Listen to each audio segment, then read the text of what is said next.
En fait, c'est pas facile d'être une fille seule la nuit, enfin une AFAB, quand tu te promènes dans les rues et quand on sort le soir collé. Moi, j'ai pas peur et je me sens en position de pouvoir.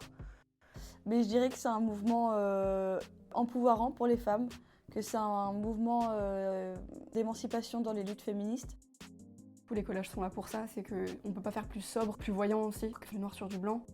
Ah, moi, j'ai vécu une agression, je veux coller un message et ça me permet de le libérer. Je sais que je le libérerai que comme ça. J'ai beau aller voir des psys, j'ai beau en parler, j'ai beau machin, c'est ma façon de libérer les choses.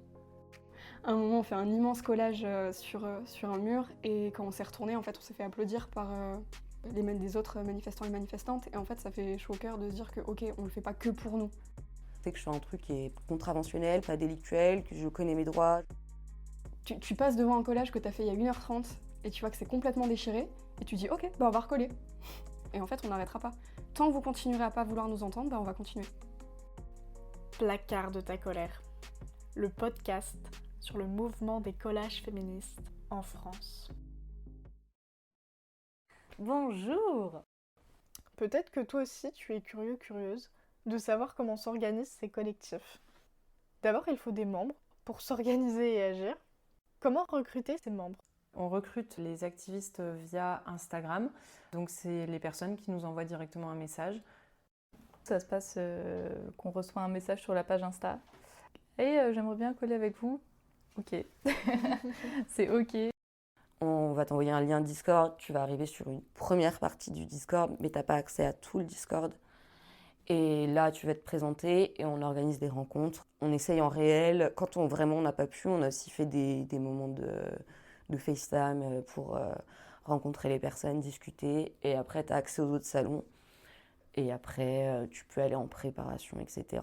Et après, tu peux partir en collage si tu es avec quelqu'un d'expérimenté. Principalement, chaque collectif recrute via Instagram. Cependant, les plateformes d'échange, elles, varient. Certains utilisent Signal, Discord ou d'autres encore juste des groupes Insta. Il est difficile de recruter? Bah, disons, c'est assez compliqué de recruter parce que j'ai l'impression que le milieu militant est quand même petit, serré, on va dire. C'est pour ça que t'as pas vu de collage dans la ville, parce qu'on a aussi beaucoup d'étudiants et d'étudiantes, et du coup, ça marche beaucoup mieux en période scolaire. Et sinon, est-ce que vous avez des chartes à lire avant de s'intégrer au collectif? Est-ce que vous avez des critères? Oui, du coup, on a une charte. On a en fait une introduction déjà pour commencer qui explique toutes nos valeurs, tout ce qui est accepté ou non et comment se déroule de manière générale, comment fonctionne le collectif et comment se déroulent les sessions. Et après, de manière plus détaillée, on a une charte du coup visuelle, donc tout simplement un PowerPoint, qui reprend plus en détail les points, le déroulement des sessions également et notamment qui fait tout ce qui est brief légal pour préparer les personnes à coller. C'est beaucoup de la rencontre en fait. Après, il y a des questions qui vont être évidentes. L'intersectionnalité. Si la personne n'est pas pour l'intersectionnalité, elle va pas être d'accord avec tous nos messages et c'est pas possible. Les collectifs s'accordent sur la question de l'intersectionnalité. On essaie de donner le plus de conseils possible pour que ça se passe dans les meilleures conditions parce qu'on sait qu'on ne va pas pouvoir empêcher des personnes qui ont envie de coller. Au niveau des critères, on en a, oui. C'est-à-dire qu'il faut que les personnes soient situées à Clermont, du coup, Clermont-Ferrand. Que les personnes nous précisent leur âge, donc majeur ou mineur. C'est pas qu'on refuse les mineurs, c'est simplement que c'est des sessions séparées pour des questions juridiques. Il peut en effet y avoir des mineurs qui veulent s'engager. Comme elle le dit, on ne peut pas les empêcher d'aller coller, mais on peut les accompagner, les conseiller pour que ça se passe au mieux. Et il y a également un critère entre guillemets, c'est de poser la question de pourquoi rejoindre le mouvement, qu'est-ce que signifie le mouvement, pour essayer d'identifier un petit peu les pensées des personnes. Et on essaye de s'assurer au maximum du fait qu'il n'y ait pas du coup de transphobie, d'abolitionnisme ou de choses comme ça qui peuvent peut-être pas se voir tout de suite en une réponse à une question. Et les motifs d'exclusion, ils sont plutôt évidents, mais il est toujours bon de les rappeler. Le racisme, l'homophobie, la transphobie, l'abolitionnisme, le validisme et on va dire de manière générale les propos agressifs, le harcèlement. Et comment s'organisent les prises de décision? On postait tous les messages qu'on voulait coller sur le groupe Insta. Du coup, il y a des choses où on se demande même plus, quand on poste un peu entre guillemets, des banalités sur le féminisme et ce genre de choses, on se demande même plus. Sauf si, pour certaines sessions, on décide de thèmes en fait. Par exemple, on a fait toute une session sur la grossophobie, quand il y a eu les problèmes avec le planning familial et leur affiche. Du coup, dans ce cas-là, on va partager un peu plus, parce que c'est un peu des choses qu'on ne fait pas d'habitude.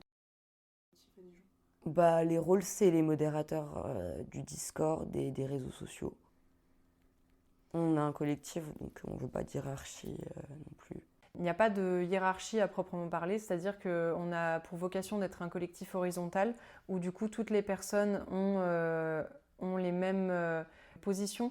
C'est-à-dire qu'en fait tout le monde peut proposer une session, tout le monde a son mot à dire sur tout, sans aucune exception, et on essaye au maximum de faire circuler les informations. Donc c'est-à-dire que c'est pas parce qu'une personne gère, d'ailleurs il n'y a pas qu'une seule personne qui gère l'Insta, il n'y a pas qu'une seule personne qui gère le Discord, mais c'est pas parce qu'il y a 1, 2 ou 3 personnes qui gèrent le Discord par exemple que ces personnes doivent garder les informations. Ça doit circuler, c'est important que tout le monde sache toutes les infos et que tout le monde puisse justement se positionner par rapport à ça. Déjà, on a un item slogan où n'importe qui peut poser des idées de slogans. On peut même en débattre entre nous. On prépare les collages sur une autre plateforme que Discord. On s'organise entre les personnes qui vont faire l'activité. Il n'y a pas de chef dans les collectifs. Ici, tout le monde a son mot à dire. La hiérarchie est horizontale et elle permet à tous et toutes de s'impliquer à sa manière, de se sentir égal face aux autres membres et par conséquent de se sentir légitime, de proposer des idées. Les collectifs forment un groupe dont les membres avancent ensemble. D'ailleurs, combien êtes-vous dans votre collectif ? Dans le collectif d'Annecy, on est une quinzaine, mais sachant que les personnes qui collent réellement, sur les 15, je pense qu'il y en a 5 ou 6. Dans le collectif de Clermont, on est à peu près, je dirais, 100 personnes. Mais beaucoup moins de personnes actives en collage. Après, il y a quand même un noyau qui est vachement plus actif de, je dirais, 10-15 personnes. Pour ma part, je n'imaginais pas du tout autant de monde. Maintenant, passons à l'action. Quels sont les outils indispensables pour coller ? Les outils indispensables, c'est les feuilles A4, la peinture, le pinceau pour peindre, la brosse pour coller, le seau, le torchon et quand même des bonnes chaussures. Parce qu'en général, on marche pas mal. Après, on pense à, en tout cas, investir ou trouver des escabeaux ou ce genre de choses, parce qu'on aimerait bien aller coller un peu plus haut. Mais Ellie ont des petits tips. Des fois, on utilise des brouillons justement pour éviter d'utiliser trop de feuilles neuves. Nos cols sont faits de farine et d'eau. Il n'y a pas plus simple. Tu peux faire un gâteau après avec le reste de colle. C'est pas vrai. D'ailleurs, il existe un compte Instagram dédié aux tips pour les coloreuses. Et ce matériel, vous le financez comment ? Chaque personne paye son matériel, donc ses feuilles, sa peinture, ses pinceaux.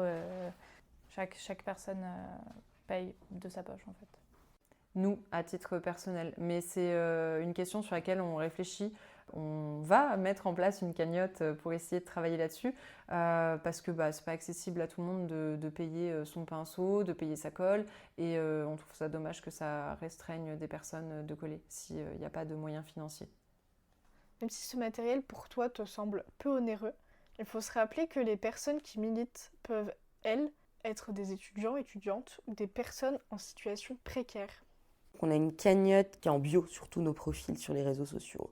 On essaye de la faire un peu tourner. Et là, les responsables ont trouvé une idée qui est absolument géniale.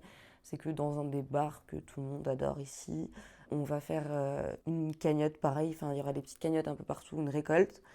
Et en même temps, il y a des artistes dijonnaises qui viennent. Il y a 2 tatoueuses en guest. Ça va être un événement assez sympa. Tous les moyens créatifs sont bons. Peut-être que cela donnera des idées aux autres collectifs. Une fois le matériel entre vos mains, vous commencez à peindre les feuilles, j'imagine.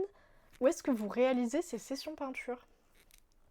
On a la chance d'avoir un milieu autogéré à Dijon. Là-bas, on peut aussi faire nos préparations. On peut peindre. Il y a un espace activité en fait. Justement, aujourd'hui, c'est la première fois qu'on fait des affiches ensemble. Mais sinon, d'habitude, c'est chaque personne qui peint de son côté. Oui, j'ai pu les aider à peindre les affiches. Moment assez sympa à partager, je dois dire. Du coup, la préparation, elle se passe chez les collereuses, donc en fonction de qui a un lieu disponible pour préparer. On essaie de se rejoindre ensemble pour préparer, c'est quand même mieux. Pas de local, pas de chichi, tout se fait chez elle et il. Je pense que cela crée des liens avant le collage entre les membres, un lien autre que via un écran. Mais du coup, il concerne quel sujet vos collages ? Enfin, il y a toujours un truc dans l'actualité qui va nous donner envie de coller plus par rapport à quelque chose. Ou des fois, on a des thèmes particuliers, mais sinon, c'est souvent des slogans féministes ou anti-racisme, anti-capitalisme, anti-grossophobie, pendant les élections aussi. Et on a collé au sujet de la loi sécurité globale, comme on a collé sur les féminicides, comme on a collé sur les violeurs, sur l'islamophobie. Je pense qu'il y a peut-être le côté inclusivité, adelphité, le respect des personnes transgenres aussi, l'écologie aussi. Des sujets larges, mais surtout des sujets actuels auxquels il faut sensibiliser, prévenir, éduquer la population. Et l'identité visuelle à suivre pendant ces sessions collage ? La majorité du temps, ce sont les couleurs noires et rouges qui sont utilisées, car simplement ce sont celles qui ressortent le mieux sur le papier blanc en fait. Le rouge pour les mots-clés principalement. Et certains collectifs y mettent plus de couleurs. On voit différents formats aussi. Une lettre par feuille A4 en format portrait, ou si les messages deviennent trop longs, ça peut être 2 lettres par feuille A4 en format paysage. Format qui varie et qui s'adapte aux différents messages et lieux de collage souhaités. Bref, pas de règles fixes, ce mouvement évolue en permanence. On peut déjà voir que c'est un mouvement très auto-organisé et réfléchi. Merci à toi d'avoir écouté cet épisode. Lors du prochain, on abordera la session collage. C'était Placarde ta colère, le podcast sur le mouvement des collages féministes en France. Cœur sur vous. Bisous. On pourrait coller, je pense, limite avec les mains, ça pourrait presque le faire. L'inclusivité. Ouais, j'avais un pied de biche en manif et...